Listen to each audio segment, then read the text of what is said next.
In the headlines, Al Jazeera journalist killed in Israeli strike. The Qatari-based network says Israel's military killed 5 of its journalists in Gaza. Israel claims one was a Hamas commander, a charge the network denies. The United Nations condemns the killings and calls for an independent investigation.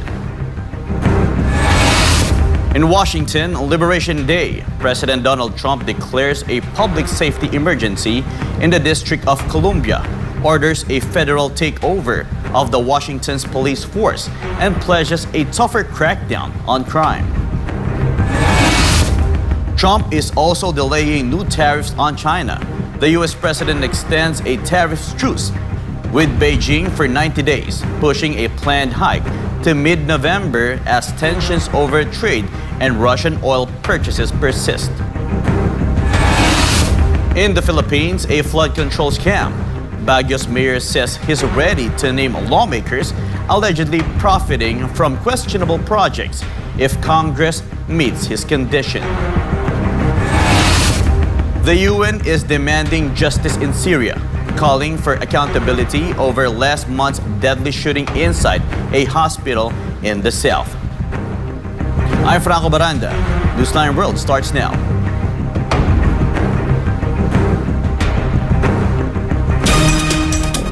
Al Jazeera says 5 of its journalists have been killed in an Israeli airstrike in Gaza. Israel's military says one of them was a Hamas commander, a claim the network denies. This report. The attack took place Sunday evening near the main gate of Al-Shifa Hospital in Gaza. The journalist had been sheltering what the network says was a journalist camp near the hospital when it was struck. 5 Al Jazeera staff members were killed. Among the dead, Anas al-Sharif, a well-known correspondent of Al Jazeera. The strike hit outside the hospital's main gate. The director of Al-Shifa Hospital told Al Jazeera the location was likely targeted directly. Those killed include correspondent Anas al-Sharif, along with Mohammed Kariki, Ibrahim Zahir, and Mohammed Nufal. Cameraman Mu'amin Aliwa also died. The network says, along with 2 others not employed by Al Jazeera, bringing the death toll to 7. Al-Sharif had been reporting on the humanitarian situation in Gaza. Moments before his death, he posted a video on social media showing Israeli strikes on the city, describing what he called relentless bombardment. Israel's military acknowledged that it targeted al-Sharif and claimed that he was the head of a Hamas terrorist cell responsible for advancing rocket attacks on Israeli civilians and IDF troops. The Israeli Defense Forces also released documents that show his enlistment with Hamas in 2013, an injury report from 2017, and his military rank. Al Jazeera rejects those allegations, calling them part of a campaign of incitement against its journalists. Reporters Without Borders says nearly 200 journalists had been killed since the war began in October 2023. Israel restricts access to Gaza for foreign journalists, allowing only occasional visits under military escort. For God and my beloved Philippines, Franco Baranda, SMNI News. The United Nations is calling for those behind a deadly shooting at a hospital in southern Syria last month to face justice. Notice to our viewers, some of the footages that we're about to show may be distressing. Security camera footage released Sunday from a hospital in Suwaida appears to show men in military uniform forcing medical workers wearing scrubs down to their knees. Here we see a military official fatally shooting one of the hospital staff. United Nations or UN spokesperson Stefan Dujarric says the reports are extremely disturbing, condemning any violence inside the medical facilities. He noted that the Syrian authorities have promised a full investigation and said the UN will await the findings, stressing that the government has a duty to protect all citizens regardless of religion or ethnicity. Duracic added the accountability must follow the facts, but for now, the investigation remains in Damascus' hands. Australia is taking a historic step in Middle East diplomacy.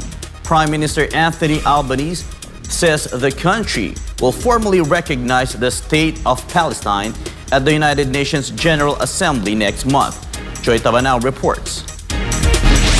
Australia will join a growing list of Western nations, including France, the United Kingdom, and Canada, backing a two-state solution, recognizing a Palestinian state alongside Israel. Today I can confirm that at the 80th session of the United Nations General Assembly in September, Australia will recognise the State of Palestine. Australia will recognise the right of the Palestinian people to a state of their own, predicated on the commitments Australia has received from the Palestinian Authority. We will work with the international community to make this right a reality. Australia is making this statement today following our Cabinet meeting as part of a coordinated global effort building momentum for a two-state solution. The move, Albanese says, is based on assurances from the Palestinian Authority, excluding Hamas from government, demilitarizing Gaza, and holding elections. He calls the two-state solution humanity's best hope to end decades of bloodshed. A two-state solution is humanity's best hope to break the cycle of violence in the Middle East and to bring an end to the conflict, suffering and starvation in Gaza, a state of Israel and a state of Palestine, with security for the people of both nations. Meanwhile, Israeli Prime Minister Benjamin Netanyahu criticized the move, labeling it disappointing and shameful. Nearly 150 of the 193 UN member states have recognized Palestinian statehood, while the United States and some others say it should come only through a final peace agreement with Israel. Albanese insists Australia's recognition is more than symbolic, calling it a practical step toward lasting peace. Joy Tabanao, your citizen correspondent, reporting for Newsline World. U.S. President Donald Trump says his goal is to get Vladimir Putin and Volodymyr Zelensky in the same room for direct talks on ending the war in Ukraine. He plans to organize a face-to-face between the Russian and Ukrainian leaders. The comment comes just days before Trump's August 15 meeting with Putin in Alaska. This is a session expected to focus on possible terms for ending the conflict between the two sides. Out of control, but we're going to put it in control very quickly. The next meeting will be with Zelensky and Putin, or Zelensky and Putin and me. I'll be there if they need, but I want to have a meeting set up between the two leaders. Trump made clear Zelensky will not be part of his meeting with Putin this week, saying the Ukrainian leader has already attended a lot of meetings without progress. Waller, he wasn't a part of it. I would say he could go, but he's gone to a lot of meetings. You know, he's been there for 3.5 years, nothing happened. And what is the definition? I mean, do you want somebody that's been doing this for 3.5 years? Moscow has accused Zelensky of prolonging a war he cannot win, while Putin says he's not opposed to meeting his Ukrainian counterpart, but only if certain conditions are met. Putin has also questioned whether Zelensky can legally sign any binding agreements, noting his presidential term expired last year and elections have not been held under martial law in Ukraine. Up next, in Washington, Liberation Day, President Donald Trump declares a public safety emergency in Washington, orders a federal takeover of the city's police force, and pledges a tougher crackdown on crime. Trump is also delaying new tariffs on China. The U.S. president extends a tariff truce with Beijing for 90 days, pushing a planned hike to mid-November as tensions over trade and Russian oil purchases persist. Newsline World will be back after the break.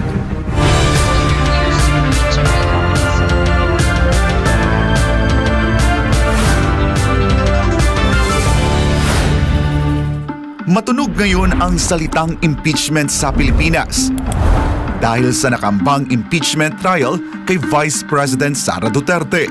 Pero ang tanong ng taong bayan, Ito ba ay para sa interes ng bansa o para sa politikal na motibo lamang? Sa ilalim ng saligang batas, may mga opisyal ng pamahalaan na maaaring tanggalin sa pwesto sa pamamagitan ng impeachment. Kabilang dito ang Pangulo, Pangalawang Pangulo, mga mahistrado ng Korte Suprema, mga miyembro ng Constitutional Commission at ang Ombudsman. Maaaring ma-impeach ang mga nabanggit na opisyal dahil sa matinding paglabag sa konstitusyon, pagtataksil sa bayan, panunuhol, katiwalian, mabibigat na krimen o pagtataksil sa tiwala ng publiko. Sa kasaysayan ng Pilipinas, ilang matataas na opisyal na ang humarap sa impeachment trial. Noong taong 2000, si Pangulong Joseph Erap Estrada ang unang Pangulo ng bansa na humarap sa isang impeachment trial. Taong 2011 naman, si Ombudsman Mercedes Gutierrez ay naharap din sa impeachment dahil sa umano'y kapabayaan sa pag-aksyon sa mga kaso ng katiwalian. Hindi na siya humarap sa pagdinig sapagkat bago pa magsimula ang impeachment trial ay nagbitiw na ito sa pwesto. Noong 2012, si Chief Justice Renato Corona ay napatalsik naman mula sa Korte Suprema sa unang pagkakataon na impeach ang isang Chief Justice matapos mapatunayang hindi niya idineklara ang kanyang Statement of Assets, Liabilities, and Net Worth o SALN ng buo.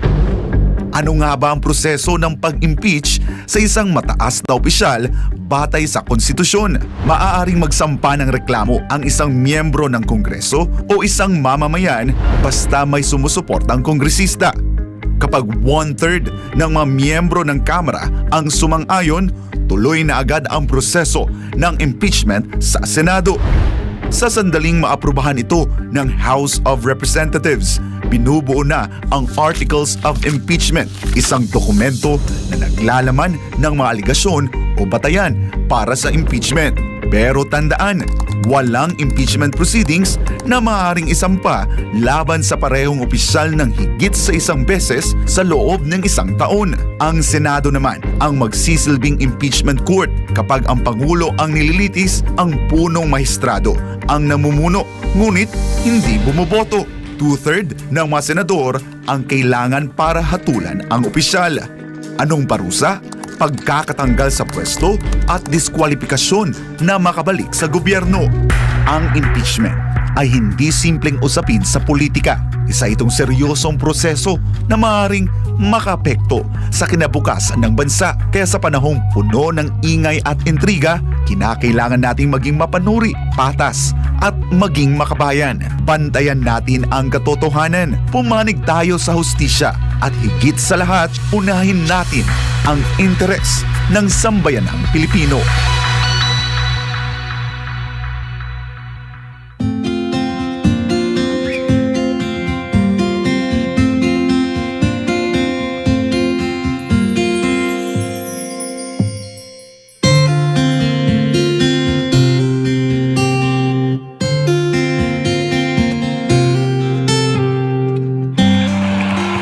Children will grow up and bring the joy, the love, the peace, and compassion to the whole world.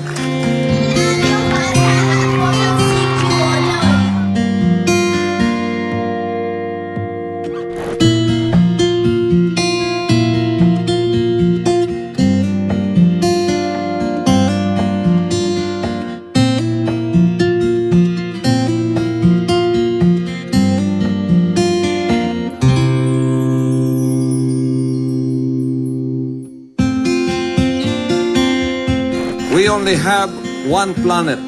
We only have one Earth.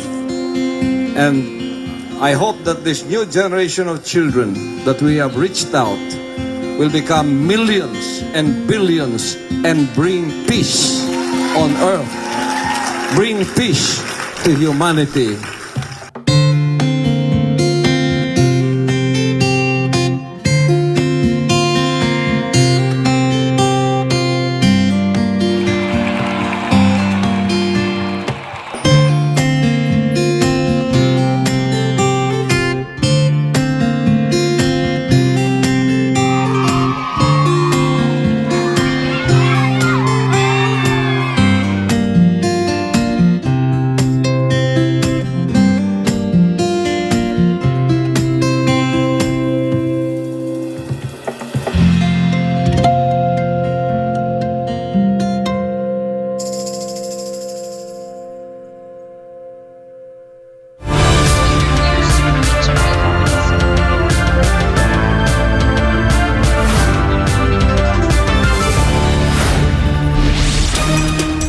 In Washington, President Donald Trump is taking unprecedented steps to address what he calls a crime crisis in the nation's capital, declaring a public safety emergency in the District of Columbia and announcing Liberation Day, placing the city's police department under direct federal control.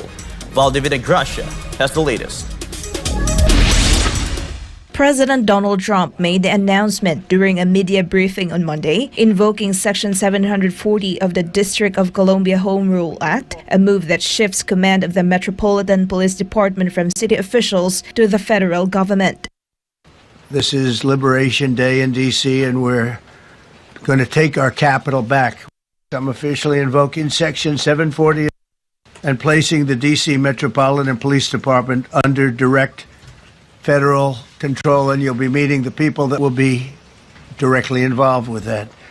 Very good people, but they're tough, and they know what's happening, and they've done it before. In addition, I'm deploying the National Guard to help reestablish law, order, and public safety. The president cited what he described as skyrocketing crime rates, claiming murders, car thefts, and carjackings have surged in recent years, comparing DC's murder rate to some of the world's most dangerous sites. The murder rate in Washington today is higher than that of Bogota, Colombia, Mexico City, some of the places that you hear about as being the worst places on earth, much higher. You look at the kind of numbers we have. D.C., 41 per 100,000, number one that we can find anywhere in the world. Other cities are pretty bad, but they're not as bad as that. Earlier in Truth Social, he vowed to liberate the capital from crime, savagery, filth, and scum. However, a Justice Department report released earlier this year paints a different picture, showing violent crime in D.C. fell to a 30-year low in 2024, down 35% from the previous year. There was a story about a man who just left. He quit because he was asked to do phony numbers on crime. And we're going to look into that. I think Pam is going to be looking into that. But he was asked by the city, I guess, that we don't want to show the real numbers. Let me do numbers so it looks like it's going down. Not going down. Trump's decision marks the first time in decades that federal authorities have assumed direct control of Washington's police force, a move likely to spark legal and political challenges in the weeks ahead. In response to Trump's order, Washington, D.C. Mayor Muriel Bowser called the move unsettling and unprecedented, adding that the district is able to take care of its citizens. Reporting for Newsline World, this is Valdivia Gracia, SMNI News. U.S. President Donald Trump has extended a tariff truce with China for another 90 days, just hours before a planned hike was due to take effect. Beijing has responded in kind, suspending its own retaliatory measures for the same period. Trump signed executive order pushing the deadline to mid-November. The U.S. and China say the rest of their trade agreement remains unchanged. If the extension had fallen through, tariffs would have returned to the steep levels seen during the peak of 2024 trade dispute, with U.S. duties at 145% and China's at 125%. Washington says Beijing has made progress in addressing unfair trade practices, but warns that the large annual deficits remain a threat to U.S. security and the economy. The move comes as tensions between Washington and Beijing remain high over Beijing's continued purchases of Russian crude, a trade which the U.S. says undermines efforts to end the war in Ukraine. South Korea and Vietnam are strengthening ties, with leaders agreeing to almost double trade to $150 billion by 2030. And work more closely in areas from security to technology. Justine Nazario for the rest of the details. It was South Korean President Lee Jae-myung's first time hosting a foreign leader since taking office in June, and the first visit by Vietnam's Communist Party chief to Seoul in more than a decade. The talks come as the two nations mark 10 years since their free trade deal, and with Vietnam now South Korea's third largest trading partner after China and the US. Bilateral trade reached nearly $87 billion last year, and more than 10,000 Korean companies now operate in Vietnam. Lee calls Vietnam a very important neighbor in both trade and security, promising to back Korean businesses abroad and push ahead with major projects like nuclear power plants, high-speed rail, and new cities. The nuclear deal includes training and tech transfer for Vietnam's first reactors, set to go online by 2035. Vietnam's Tô Lâm says the visit is about boosting what he calls a strategic partnership and practical cooperation, and he's invited Lee to visit Hanoi. The trip concluded with 10 new agreements covering energy, finance, science, and infrastructure, a push to diversify supply chains as both nations face steep U.S. import tariffs. Justin Azario, your citizen correspondent, reporting for Newsline World. Good news for South Africa's factories. Manufacturing grew by 1.9% in June compared to the same time last year. Statistics South Africa says most of that growth came from the food and beverages sector, contributing 1.4 percentage points, followed by petroleum, chemicals, rubber, and plastics, adding 0.4 points. Month-on-month production was flat after gains of more than 2% in May and nearly 2% in April, showing how volatile the sector can be. Sales, however, were up to 2.4% from May, fueled by a stronger demand for food and drinks and motor vehicles and transport equipment, each adding 0.8 percentage points.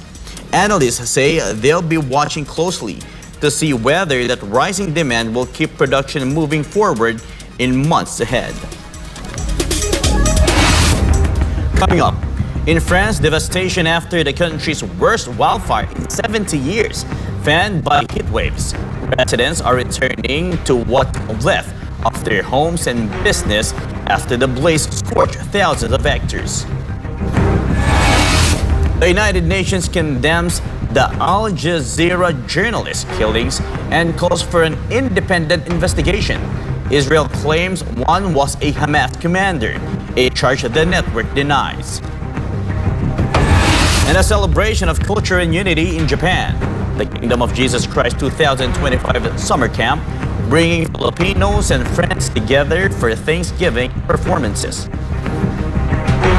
Stay tuned for more news.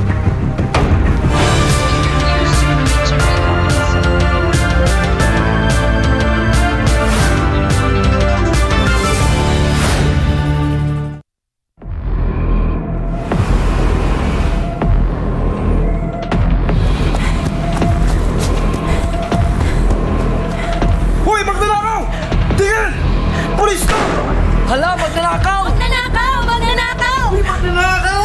Magnanakaw! Magnanakaw! Ano kayang gagawin ko? Ipamimigay ko yung konti para tumigil sila sa pag-iingay. Pare, magnanakaw, namimigay ng pera. Ito ang sayo. Wow! Ang bait ng magnanakaw! Ito naman sayo. Kuya, yung eto share ko! Sana Huwag ka nang maingay. Eto pa. Tama na yan. Nakikipalato lang kayo eh. Huwag nang maingay.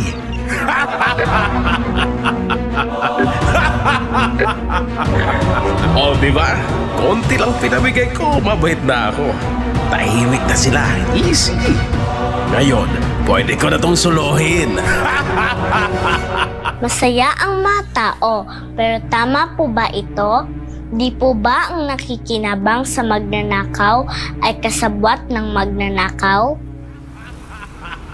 Ikaw, kinukonsenti mo ba ang legal na korupsyon?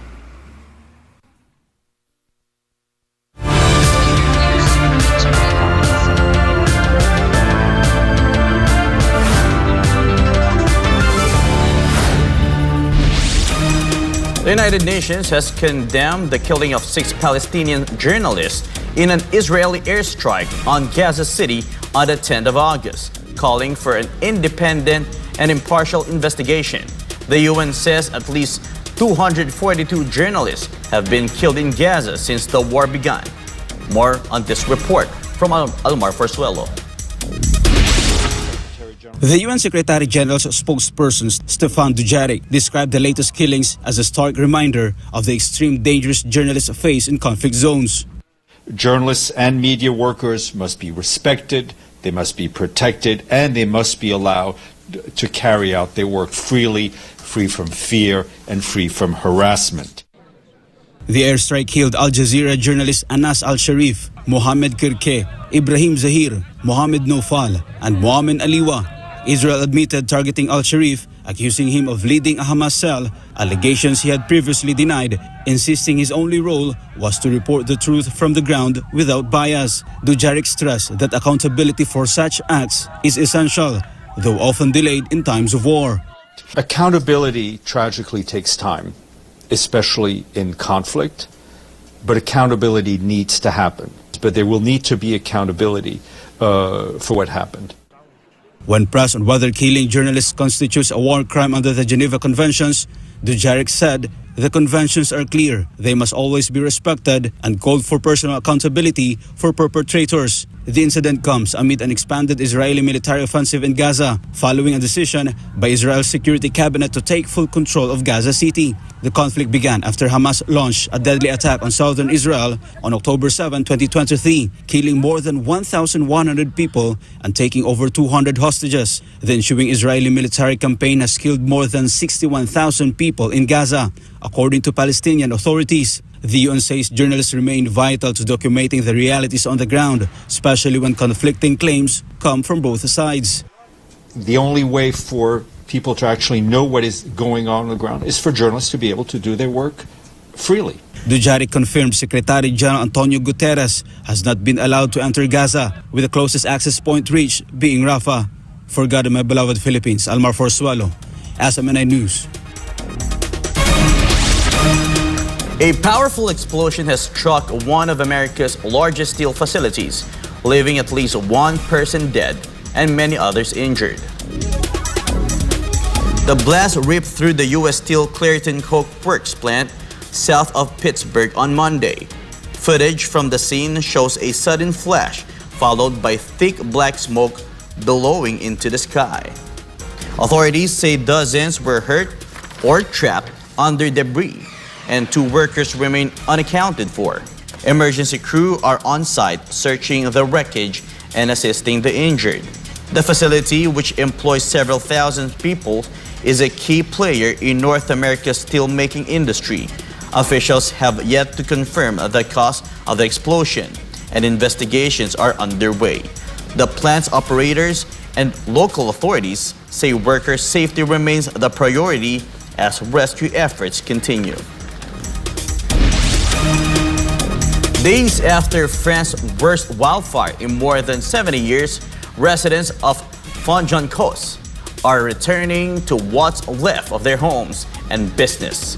The August 5 blaze swept through thousands of hectares, leaving charred landscapes and a community in shock. More in this report from Sara Santos.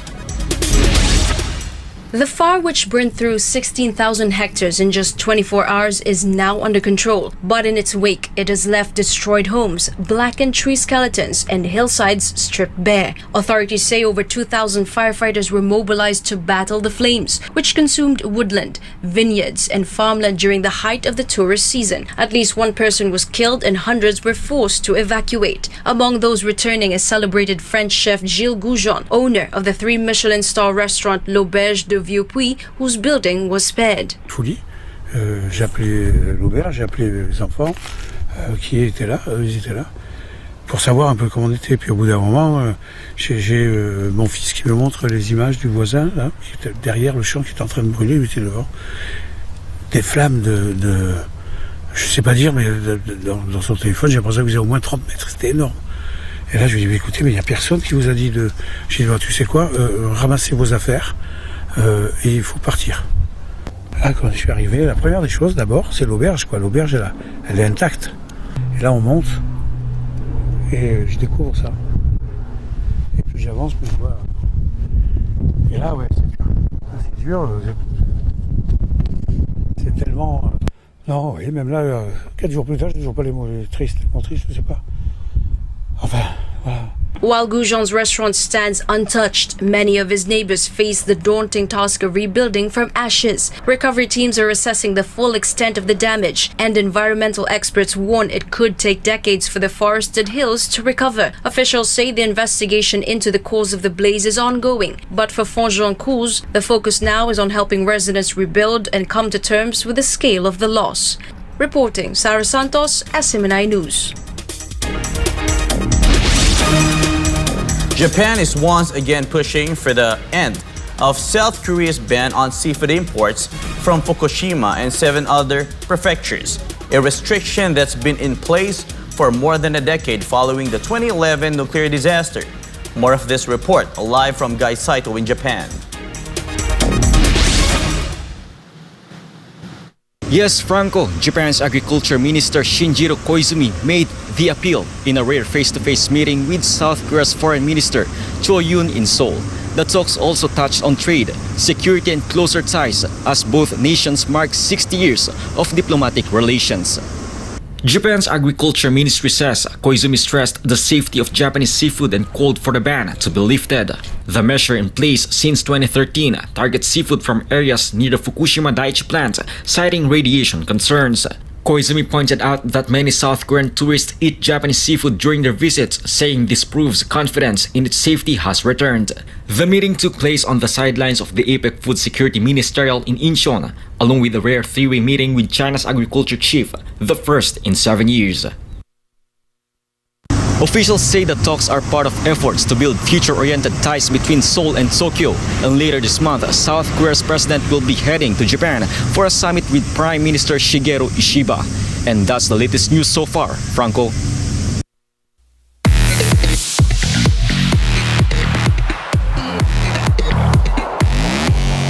If you grew up watching Camp Rock or singing along to the Jonas Brothers, this one's for you. The trio's latest concert in New Jersey wasn't just a trip down memory lane. It turned into a surprise reunion that had fans reliving one of Disney Channel's most unforgettable moments. Here's Andrea Santos for our showbiz news. It was a night of pure nostalgia in New Jersey as the Jonas Brothers turned back time and brought a surprise guest to the stage. The Jonas 20 Greetings from Your Hometown tour kicked off at MetLife Stadium on August 10, drawing thousands of screaming fans. Joe, Nick, and Kevin Jonas belted out their biggest hits, but one moment had the crowd losing their minds. After singing his 2008 hit Gotta Find You, Joe introduced none other than Demi Lovato. The two reunited for a Camp Rock throwback, performing This Is Me and Wouldn't Change a Thing, with Nick and Kevin joining in. First aired in 2008, Camp Rock starred Lovato as Mitchie and Joe as Shane, a Disney Channel love story that gave fans one of the era's most iconic duets. After the show, Demi posted this clip on TikTok, thanking the Jonas Brothers for what she called an unforgettable night. From Disney Channel to center stage, that's one reunion that had fans singing every word. This is Andrea Santos, your citizen correspondent, bringing you latest show buzz.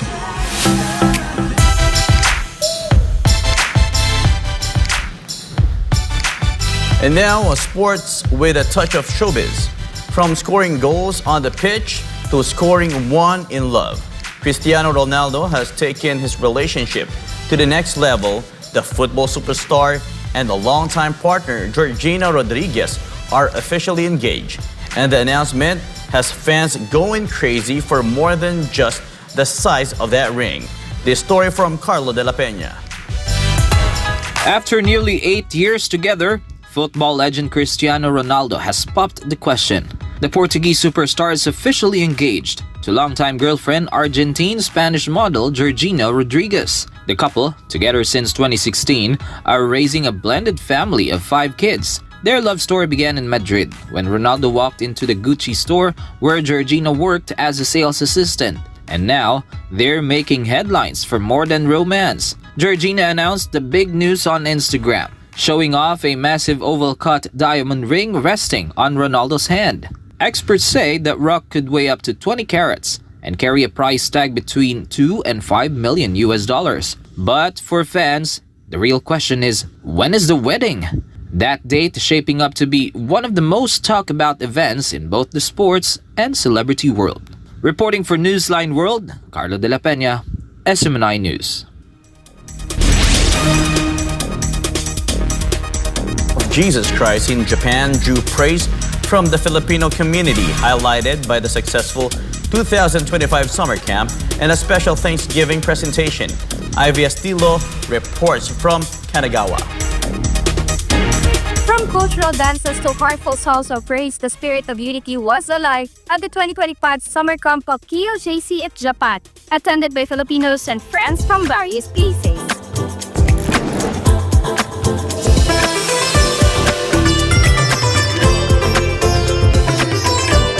The 2025 KOJC Summer Camp was held in Kanagawa, joined by kingdom-like congregations from Tokyo, Saitama, Ibaraki, Nagoya, Gunma, Osaka, Kyoto, Fukuoka, and even from South Korea.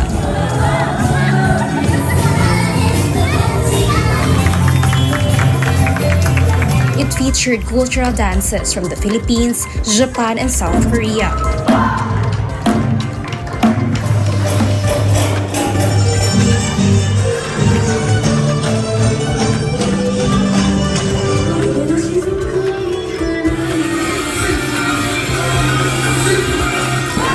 As well as songs of praise and thanksgiving to the Almighty Father.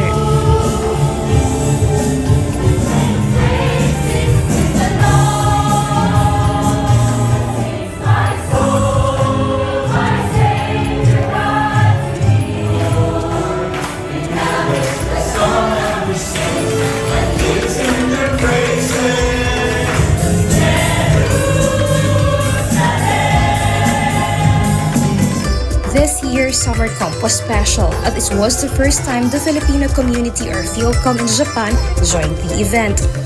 Nagpapasalamat din sila kay Pastor dahil kahit first time silang sumali sa 10th summer camp sa gathering ng KOJC, madali sila nakablend dahil sa before pa, napakinggan na nila si Pastor doon sa stage at nagbago yung pananaw nila. Brother Linito shares that many attendees gain a deeper understanding of Pastor Apollo C. Kibuloy's true story during the 16th-day KOJC siege, which enlightened and inspired them.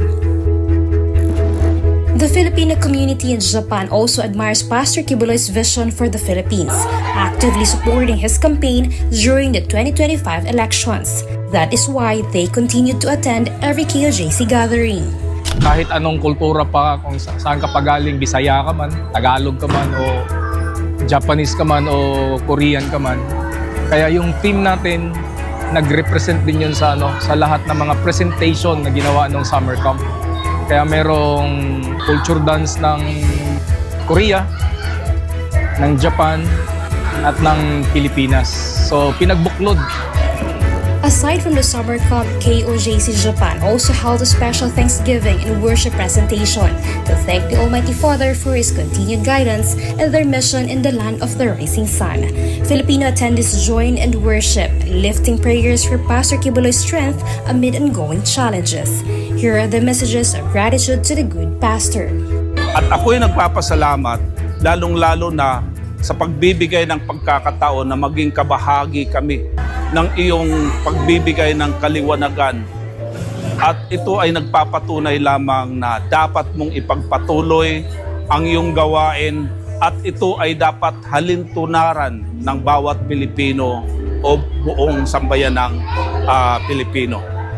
At sana po, tatag lang, Pastor, sana ito na yung end of your month na makalabas ka na. Praise the Father po. Itong experience na ito, treasure namin to, forever na hindi namin makakalimutan. Sana imbitahin ulit kami at magiging KOJC na rin kami ba? tuloy-tuloy. Yung steadiness, tuloy-tuloy yung nakaschedule na summer camp, tuloy-tuloy yung intrams. Ang ganda-ganda talaga kasi hindi natitinag. And that to me is truly admirable. Excited na excited po sila, Pastor. Ang Filipino community, lalong-lalo na yung sa RDPU. Talagang inaantay ka nila, Pastor. Gustong-gusto nila na makabalik na po kayo dito, Pastor, para sa KOJC. At hopefully, Pastor, pag ipagkakaloob ng Ama, dito na tayo sa Tokyo, Pastor, mag-KOJC. Yung sinabi niyo po, Pastor, na lakihan yung venue, sigurado mapupuno yung Pastor. Kasi sa dami na po ng mga followers po ninyo na mula sa Filipino community. Praise the Father. Salamat po, Pastor. The 2025 KOJC Summer Camp in Japan stands as a powerful reminder that under the kingdom's message, diverse cultures can come together united in faith and purpose. This is Ivy Astilio, your global citizen correspondent, reporting from Newsline World. Wired with the words of the sun.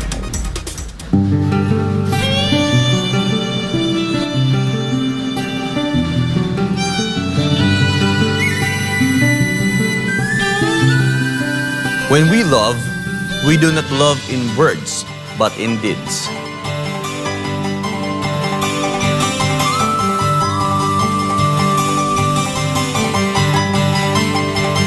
And that's all for this edition of Newsline World.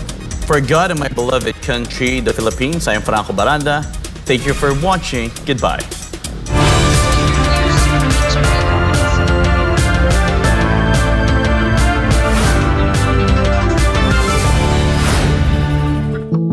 Madalas ka bang napapasobra sa pag-scroll sa phone mo kahit puro masasamang balita ang nakikita mo? Isipin mo ito. Nakahiga ka na sa kama, nagche-check lang ng phone bago matulog.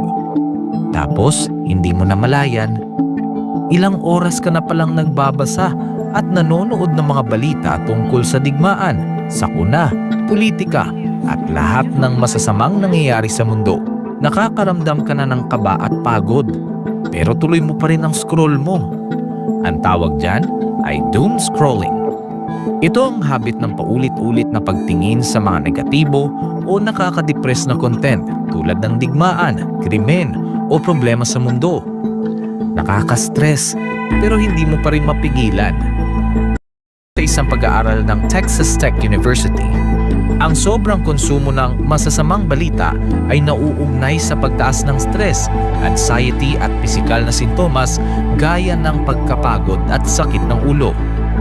Ayon naman sa Harvard Health, ang doom scrolling ay nagpapataas ng fight or flight hormones tulad ng cortisol at adrenaline na nakakapagpabigat ng isip at katawan. Nakakaapekto ito sa iyong mood, tulog at maging sa mental at physical health mo. At kapag naman puro memes at random na content ang pinapanood mo ng sunod-sunod hanggang sa mawalan ka na ng gana na mag-isip at gumawa ng iba pang gawain, ang tawag naman dyan ay brain rot. Sa Gen Z at tinatawag na internet culture, ang brain rot ay overconsumption o sobrang tagal na panonood ng paulit-ulit, mababaw, magulo o walang saysay na content online hanggang sa parang manhid na ang utak mo. Kapag nasobrahan, syempre, nakakasama. Nawawalan ka na ng focus, nawawala ang motivation, hirap mag-isip ng malalim, parang lutang o foggy ang utak. Masaya sa simula, pero kapag sobra, napapagod ang isip mo. Nahihirapang mag-concentrate at parang lutang. Mas delikado pa ito sa mga bata dahil ang utak nila ay nasa proseso pa ng pag-develop. Kaya mas malakas ang epekto ng doom scrolling at brain rot sa kanila. Maaaring makaapekto sa pag-aaral, pag-iisip at pakikitungo sa iba. Ang higit sa 4 na oras ng screen time araw-araw sa mga kabataan ay konektado sa 35 to 88% na mas mataas na posibilidad ng depresyon, anxiety at stress. Base ito sa isang malawakang pag-aaral sa Brazil. Kaya, maging balanse.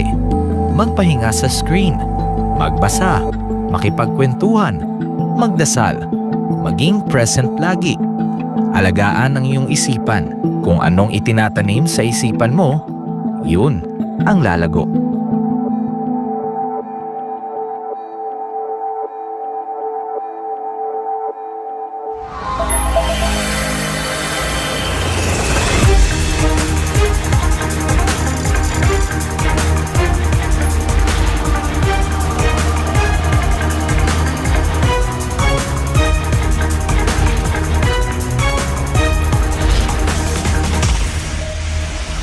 This is SMNI News Channel.